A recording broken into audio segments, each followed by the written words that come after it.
and gentlemen, the President of the United States, accompanied by Patrick Yos, President of the Fraternal Order of Police.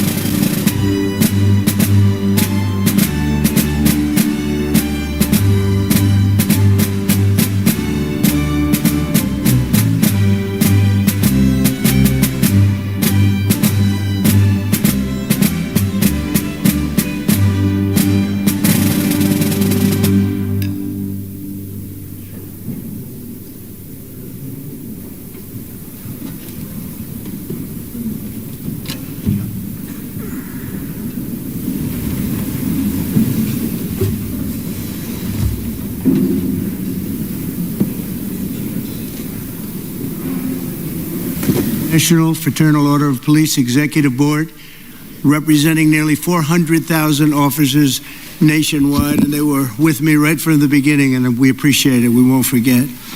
Your members are the backbone of American law enforcement, and we're deeply grateful for your service, and you have done great service indeed. We're also joined by our great Attorney General, Pam Bondi. Thank you, Pam, Thank you. for being here.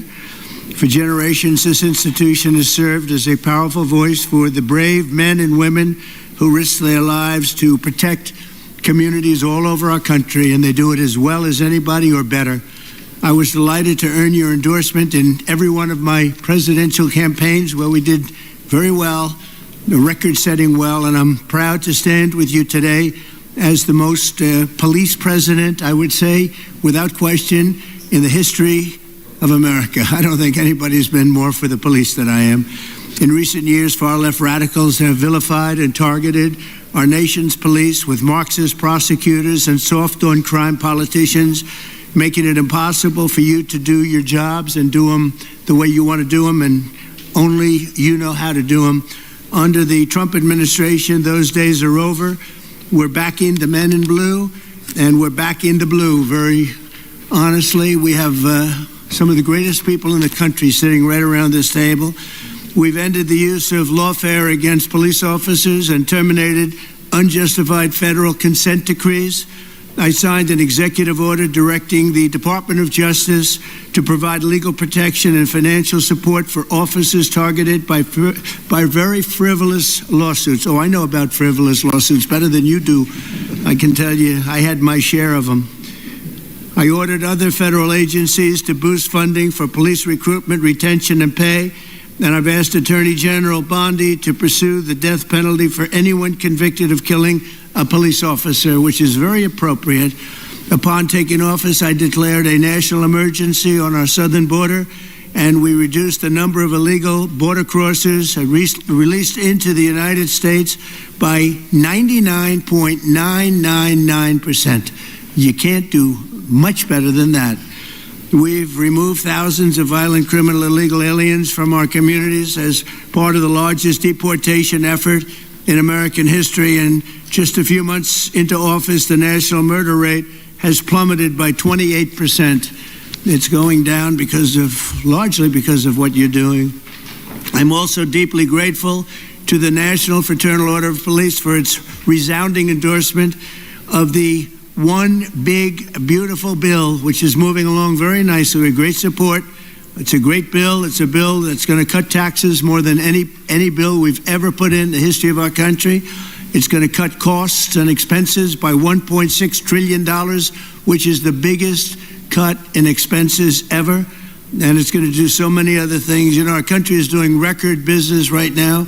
Record investment is coming in. Close to $15 trillion is already committed to come in for building new plants and factories. AI is big. Apple's investing $500 billion plus. They're all coming in. It also includes the largest investment in border security in our nation's history, equipping law enforcement with the tools to stop the invasion. I built a lot of wall, hundreds of miles of wall. Now we're going to build some additional wall where we feel we probably should build it after a little trial and error. And we're going to end up building more wall than even I built, and we built a lot. So I want to thank you for your support, and now let's get the bill passed. We want to get it passed through Congress without delay. In everything we do, we will give our police the respect and the protection and all of the resources that you need. I did that, as you know, nobody wanted to do it before me, where I gave you the military equipment that was excess. They called it excess military equipment. You know that very well. I think every one of you benefited by that. It was in warehouses, billions of dollars worth in warehouses all over the country, and other presidents didn't want to give it to you. I did, and we gave it to you, and it helped out a lot and saved a lot of police officers' lives. I'd now like to ask Attorney General Pam Bondi to say a few words, followed by FOP National President Patrick Yos, and then Washington, D.C. FOP Trustee Greg Pemberton, and Vice President of the Fraternal Order of Police, Joe Gamaldi, all great people. Thank you very much. Pam, thank you very much. Thank you, President, and thank you to the Fraternal Order of Police for being an unwavering voice for America's law enforcement. We all know there is no ordinary day in the life of a police officer. Each day, you leave your homes with complete uncertainty as to who you will encounter and what happens each day. You also stand on the front lines against cartels and foreign terrorist organizations while fighting the horrors of illegal drug and human trafficking. I was just in Poland this morning and arrived back not even 2 hours ago. And you have the respect of the entire world of law enforcement around this world. They respect all of you so much. Thank you for making all of us so proud on the worldwide stage. President Trump's Justice Department will do everything to protect you and to support all men and women who wear the badge in this country. We are fully committed to ensuring our local law enforcement officers have access to the resources, tools, and manpower you need to do your jobs. That means boosting recruitment and retention. We want the best and brightest to join your ranks just like you, and we want them to stay in your ranks. Last month, we announced $57 million in grant money available for law enforcement agencies to hire police officers. Through this funding, we anticipate nearly 1,200 new officers will be hired around the country. We're helping to pay for police officers' overtime and supporting President Trump's no tax on overtime.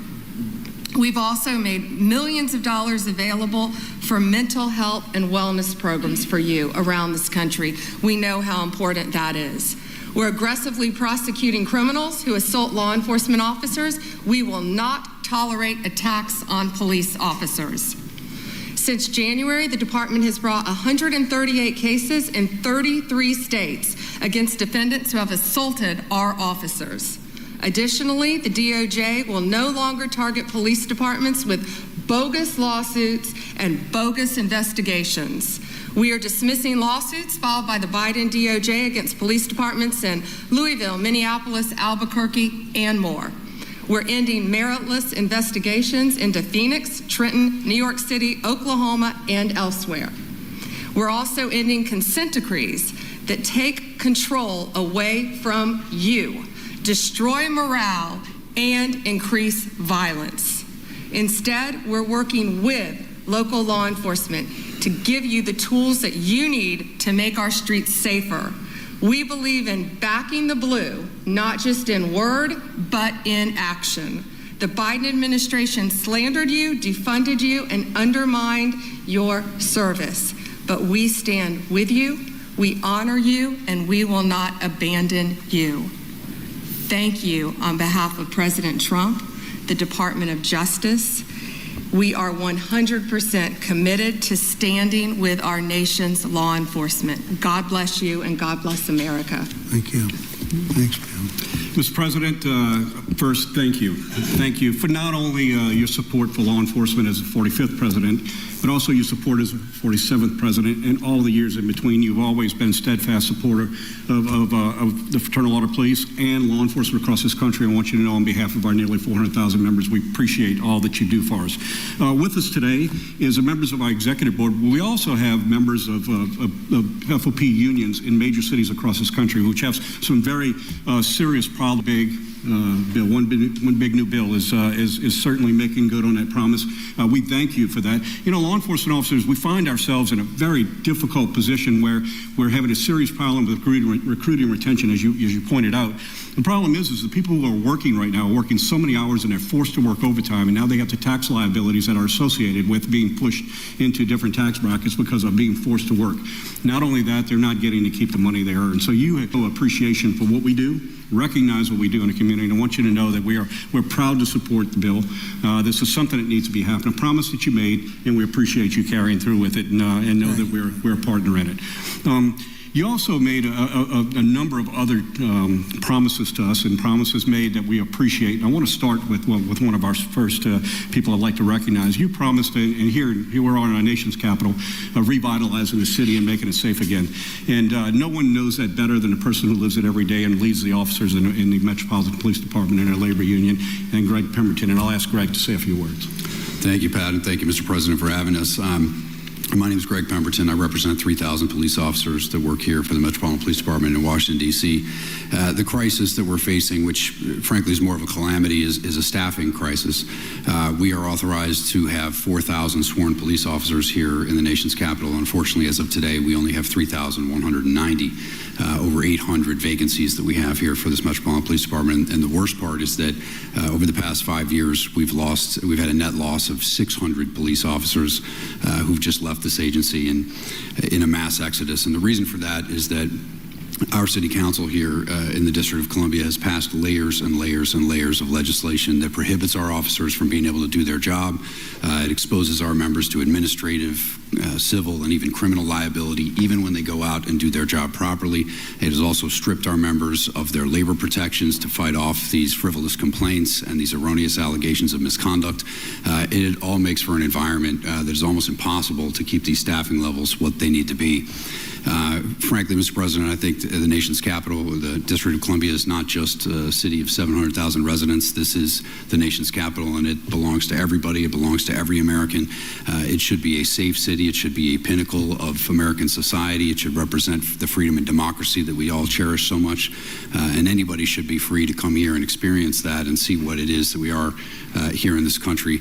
And the sanctity and safety of the District of Columbia shouldn't be left in the hands of a city council that subscribes to these radical ideologies that we all know are failed, and that we have the empirical data that it doesn't work. It only increases crime and makes cities more dangerous. I want to thank you for creating the Make D.C. Safe and Beautiful task force. I've met with Orville Green. I find him to be phenomenally qualified to help us out of this mess. I also want to thank you for the appointment of Janine Pirro for the USAO position of D.C. I met with her recently, and I found her plan to solve and tackle a number of these problems very promising and very optimistic.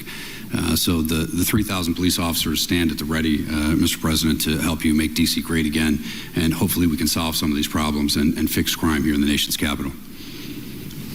Thank you very much. Mr. President, it's the topic of the day. Pretty much every day now is the unmitigated disaster that has created in cities across this country with the open borders. And all the problems that it has done for quality of life, it's done for our safety within our communities, safety of the officers that work in the communities, and you've been a great advocate of putting us back together. And I'll ask our Vice President Joe Grimaldi to touch on. President Trump, I think I'd be remiss if I didn't start by saying thank you. Thank you for the incredible efforts by you and your administration to deport these people who have come to our country illegally and then refuse to follow the very laws that we hold so sacred. Our officers, especially in sanctuary cities, are tired of arresting the same people over and over again who never should have been here in the first place. We have lost friends, co-workers, unimaginable trauma to American citizens and families. And the most frustrating part from a law enforcement perspective, what it was 100% avoidable. And now we have judges who are standing up for gang members, murderers, robbers, rapists, blocking deportations, obstructing the very will of the American people. It's a disgrace. And if they had a shred of integrity, which I assume they don't, they would resign in shame for what they're doing right now. But I would just ask that you continue to work with us, continue to support with us so that we can partner with all of our great federal agencies out there, continue to carry out this mission. And again, thank you for securing the border and once again making our country one of law and order. Thank you very much. Very nice. Yes. Yes. We're going to have a little discussion now.